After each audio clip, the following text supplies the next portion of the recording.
తిరుపతి లడ్డూలో నెయ్యి కల్తీపై సిట్ మరింత లోతుగా దర్యాప్తు చేయాలని శాప్ చైర్మన్ రవినాయుడు డిమాండ్ చేశారు. 371 సవరణ చేసేంత వరకు ఎందుకు చేయాల్సి వచ్చిందని ప్రశ్నించారు. ఇక కల్తీ నెయ్యి కేసు విచారణను పిఏలకు మాత్రమే పరిమితం చేయడం సరికాదన్నారాయన. వాళ్ల వెనుక ఉన్న పెద్దలను సైతం విచారించాలన్నారు. సిట్ ఛార్జిషీట్లోని అంశాలను వైసీపీ నాయకులు నిర్ధారిస్తున్నారని, పశువుల కొవ్వు కలిసినట్లు అనుమానం వ్యక్తం చేస్తే లేదని వాళ్లే డిక్లరేషన్ ఇస్తున్నారని మండిపడ్డారు రవినాయుడు. కలియుగ ప్రత్యక్ష దైవం శ్రీ వెంకటేశ్వర స్వామి ప్రసాదం ఏదైతే ఉందో లడ్డు కల్తీ గురించి మనకందరికీ తెలిసిన విషయమే. అసలు నెయ్యి అనేది పూర్తి స్థాయిలో ఏదో 1% 2% కల్తీ జరగలేదు.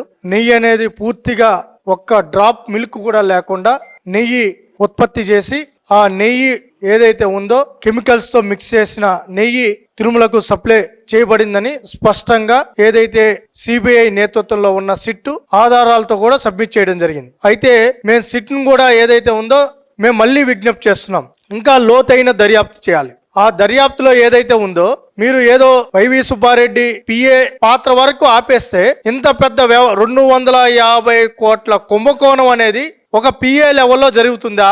అది సాధ్యమేనా?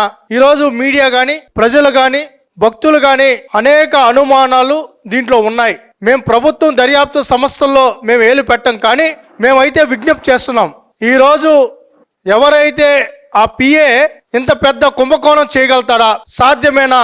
దీని మీద లోతైన దర్యాప్తు చేయాలి. ఆ పెద్దలు ఎవరు, దానికి వెనుక ఉన్న ఎవరైతే వ్యక్తులు ఉన్నారో ఆ వ్యక్తుల పాత్రను స్పష్టంగా ఇంకొక ఛార్జ్ షీటు సబ్మిట్ చేయాలి. ఎందుకంటే భక్తులు ఈరోజు దాని మీద అనేక అనుమానాలు ఉన్నాయి. లోతైన దర్యాప్తు చేయాలి. ఎవరైతే సుబ్బారెడ్డి ఉన్నారో సుబ్బారెడ్డి పాత్ర చాలా కీలకం. ఆ కీలకమైన పాత్ర ఏదైతే కీలక పాత్ర ఉందో దాన్ని నిగ్గు తేల్చాలి. సుబ్బారెడ్డి గారికి సహకరించిన జగన్మోహన్ రెడ్డి గారి పాత్ర నిగ్గు తేల్చాలి.